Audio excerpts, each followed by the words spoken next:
শুনছিলাম এতক্ষণ পশ্চিমবঙ্গে বিজেপি সরকারের পূর্ণাঙ্গ মন্ত্রিসভা, যেখানে উত্তরে বঞ্চনা আউট আর মন্ত্রীর সংখ্যা 10। কিন্তু আমরা কৌশিকের থেকে একটু বোঝার চেষ্টা করব যে উত্তরবঙ্গের মতো তো জঙ্গলমহলও বঞ্চিত।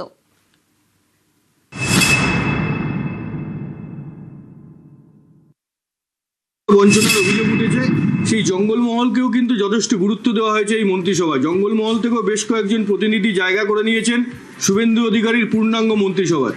দেখো, জঙ্গলমহল বলতে আমরা এখানে যেটা বলতে চাইছি যে একেবারে জঙ্গলে যেই বিধানসভা আসনগুলো সেগুলো নয়, আমরা বলতে চাইছি জঙ্গলমহলের 4টে জেলা, সেই 4টে জেলার কি ছবি। বাঁকুড়া, পুরুলিয়া, ঝাড়গ্রাম, পশ্চিম মেদিনীপুর, এই 4টে জেলা জঙ্গলমহল এলাকায়।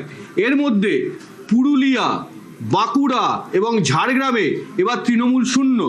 পশ্চিম মেদিনীপুরে পেয়েছে 2টো আসন, অর্থাৎ জঙ্গলমহলে মোট 40টা আসন, তার মধ্যে বিজেপি জিতেছে 38টিতে।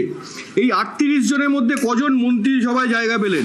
জঙ্গলমহলের 4 জেলা থেকে মন্ত্রী হলেন 6জন মন্ত্রী জঙ্গলমহল থেকে। তাহলে এবার বিজেপির পূর্ণাঙ্গ মন্ত্রিসভায় 6জন মন্ত্রী জঙ্গলমহল থেকে।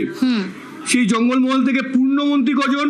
ক্যাবিনেট মিনিস্টার হচ্ছে 2জন, স্বাধীন দায়িত্বপ্রাপ্ত মন্ত্রী হচ্ছে 1জন এবং এমওএস প্রতিমন্ত্রী হচ্ছে 3জন।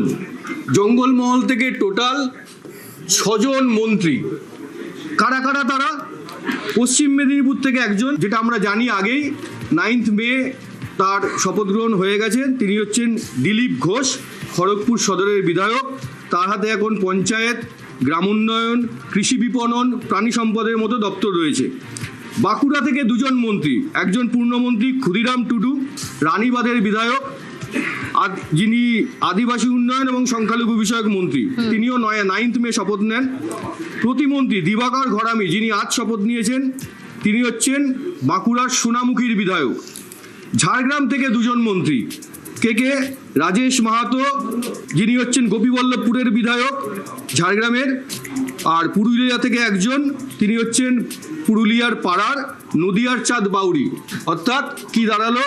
পশ্চিম মেদিনীপুর থেকে 1জন মন্ত্রী, বাঁকুড়া থেকে 2জন মন্ত্রী, ঝাড়গ্রাম থেকে 2জন মন্ত্রী এবং পুরুলিয়া থেকে 1জন মন্ত্রী।